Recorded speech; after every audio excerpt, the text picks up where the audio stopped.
اس کو بخش دے۔ حضور علیہ السلام کی ایک حدیث ہے، حضور فرماتے اسرعوا دعوتاً اجابتاً دعوت غیب لغیبی۔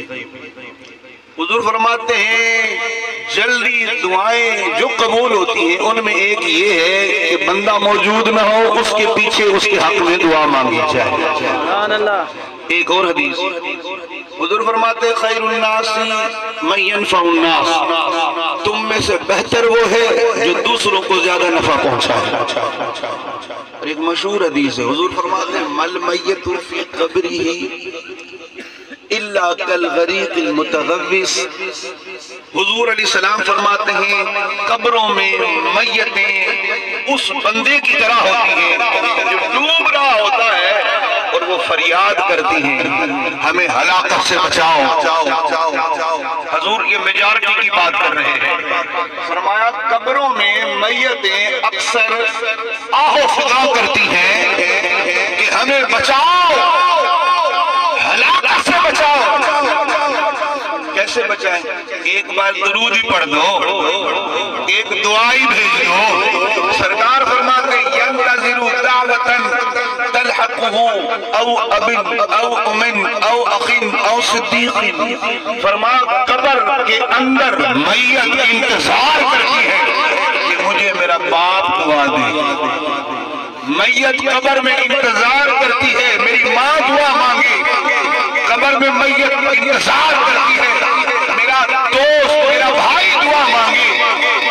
حضور علیہ السلام کے اس ارشاد سے پتہ یہ چلتا ہے تو میں نے سمجھانا ہے صحیح کہ مرنے سے بندہ مٹ نہیں جاتا۔ سوال ہوا کہ بندہ مر کر مٹ جاتا ہے، میرے نبی نے فرمایا اگر مٹ جاتا تو قبر میں انتظار کس کا کرتا ہے؟ اگر مٹ جائے تو انتظار کس کا کرتا ہے؟ کوئی بولے نہ صحیح مرنے کے بعد بندہ مٹ جاتا ہے۔ میں آپ سے پوچھتا ہوں آپ کی سوسائٹی میں، آپ کے اس معاشرے میں ایسے علاقے بھی ہیں جہاں پانی کی قلت ہے، لوگ میلوں میل دور جاتے ہیں صحیح پانی بھر کے آتے ہیں اور وہ پانی پی کر پیاس ہو جاتے ہیں، اگر بندہ مر کر مٹ جاتا ہے تو نہلاتے کیوں ہو؟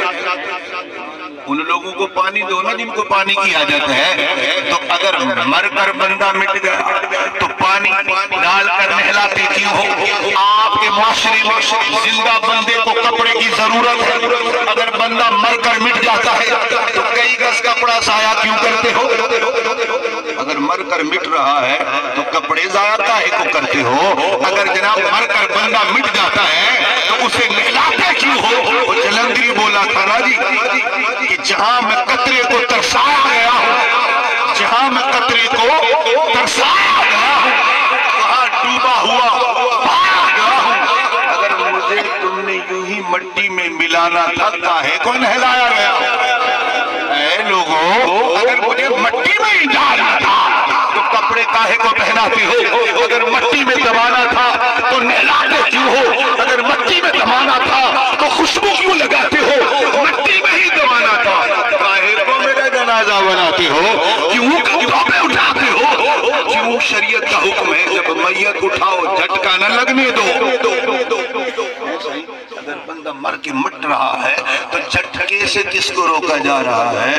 آہستہ میت اٹھاؤ، میت کو جھٹکا نہ لگے، پتہ چلا مرنے سے بندہ مٹتا نہیں ہے۔ اگر بندہ مر کر مٹ جاتا تو یہ دھکے سے کس کو بچایا جا رہا ہے؟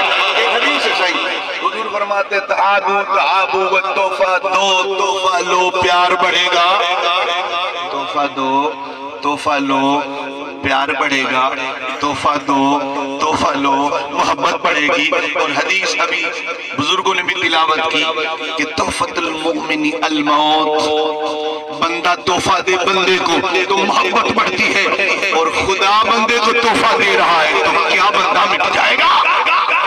بندہ بندے کو تحفہ دیتا ہے تو حدیث میرے مصطفیٰ کی کہتی ہے کہ بندے کا آپس میں پیار بڑھ جاتا ہے، کسی کو تحفہ خوشبود و پیار محبت بڑھتی ہے، حاجی حج کر کے آتا ہے تحفے دیتا ہے، کسی کو کھجور دیتا ہے، کسی کو تسبیح دیتا ہے، محبت بڑھتی ہے۔ جناب کوئی مارکیٹ میں جاتا ہے اپنی بستی میں آ کر بچوں کو تحفے دیتا ہے، بچوں میں محبت بڑھتی ہے۔ یہ دادا چنگا ہے، نانا چنگا ہے، شہر میں دے شاید ہے نہ دے، بچوں میں محبت بڑھتی ہے۔ تحفہ دینے سے صحیح بندے کے اندر بندے کی محبت بڑھتی ہے، اور اللہ بندے کو تحفہ دیتا ہے موت، تو کیا وہ بندے کو مٹا دیتی ہے؟ پتہ یہ چلا کہ بندہ مرنے سے مٹتا نہیں ہے۔ تبھی تو کہا نا کہ تم اسے نہلاؤ، اسے کفن پہناؤ۔ کیوں؟ سوال اٹھتا ہے یہ تو مر گیا ہے۔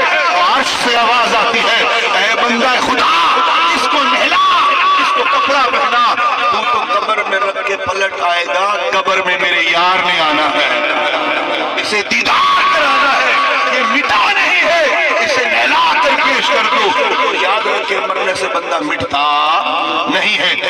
مرد اور حضرت علامہ نیازی رحمت اللہ علیہ آپ فرماتے ہیں میری ملاقات ہوئی علامہ اقبال کے نوکر سے۔ میں نے پوچھا یار علامہ اقبال کیسا تھا؟ اس نے کہا حضرت جی بڑا نیک بندہ تھا۔ اچھا یہ بتا کبھی کوئی علامہ اقبال کی کوئی ایسی بات جو تجھے آج تک نہ بھولی ہو اور حیران کن ہو؟ کہنے لگا ہاں ایک بات ہے، رات کا پچھلا پہر تھا اور مجھے علامہ اقبال نے اٹھا کر کہا یار جا اٹھ، شہر میں سے لسی لے کر آ، مہمان کوئی آیا ہے۔ رات کا پچھلا پہر اور لسی طلب کی جا رہی ہے۔ میں نے کہا سرکار صبح، کہا مہمان ایسا ہے طلب کر رہا ہے، لسی چاہیے، اے میرے غلام کچھ بھی ہو جائے لسی ضرور پلانی ہے۔ نوکر کہتا میں نے اپنی آنکھوں کو مسئلہ، برتن اٹھایا، علامہ اقبال نے لپٹ کر کہا نہیں مہمان اتنا بڑا ہے برتن خود دھوں۔ برتن دھو کے دیا، میں بند گلی میں جا رہا ہوں، کہاں لسی ملے؟ کہتے اچانک حیرت ہوئی، ایک تازہ سی دکان نظر آئی، حیران ہوا اس گلی میں تو کبھی دکان نہ تھی، رات میں دکان بھی بن گئی۔ سفید ریش بزرگ ہے، چہرے پہ چمک ہے، لسی بنا رہا ہے، غلام جلدی آ لسی تیار ہے۔ لسی دی، حیرت در حیرت، مہمان بھی عجیب ہے اور دکان بھی عجیب ہے اور بنانے والا بابا بھی عجیب ہے۔ لسی لی علامہ اقبال کو دی، سرکار یہ لیجئے، اپنے کمرے میں گئے، مہمان کو لسی پلائی۔ نوکر کہتا نیازی صاحب رحمت اللہ علیہ مجھے حیرت ہو رہی ہے یہ کیسا مہمان ہے، نظر بھی نہیں آتا۔ لسی پلائی، لسی پلانے کے بعد محسوس ہوا مہمان رخصت ہوا چاہتا ہے۔ غلام کہتا ہے علامہ نیازی رحمت اللہ علیہ کو، مرد حر نیازی علیہ رحمہ فرماتے ہیں کہ نوکر کہنے لگا مجھے محسوس ہوا کہ یہ جا رہا ہے مہمان، میں دوڑا، انہوں نے باہر قدم رکھا، نظروں سے غائب ہو گئے۔ میں نے کہا یہ کوئی انسان نہیں لگتا، میں دوڑا، وہ نوکر کہتا ہے نیازی صاحب پہلے تو حیران تھا یہ کون ہے، دوبارہ حیرت یہ ہوئی جب اس گلی کے نکر پر پہنچا، رات والی دکان بھی نہیں ہے، وہ بابا بھی نہیں ہے، بڑی حیرت ہوئی۔ رات بیتی، صبح میں نے علامہ اقبال کے قدموں کو پکڑا، سرکار بڑا عرصہ ہو گیا آپ کی نوکری کرتے ہوئے، لجپال کرم کر دیجیے یہ راز تو بتانا کہ رات والا مہمان کون تھا اور وہ لسی بنانے والا کون تھا۔ کانوں پر سن، جب تک زندہ ہوں مت بتانا اور جب مر جاؤں دنیا کو بتانا۔ حضور بتاؤ وہ رات کون تھا؟ کہا جو رات کمرے میں ہم سے لسی پی رہا تھا نا وہ کوئی اور نہ تھا، وہ ہند کا بادشاہ حضرت معین الدین چشتی اجمیری تھے۔ اچھا سرکار وہ معین الہند تھے، وہ عطائے رسول تھے، وہ خواجہ خواجگان تھے، وہ حضرت معین الدین چشتی اجمیری تھے۔ اچھا سرکار وہ بند گلی میں اس کھوکھے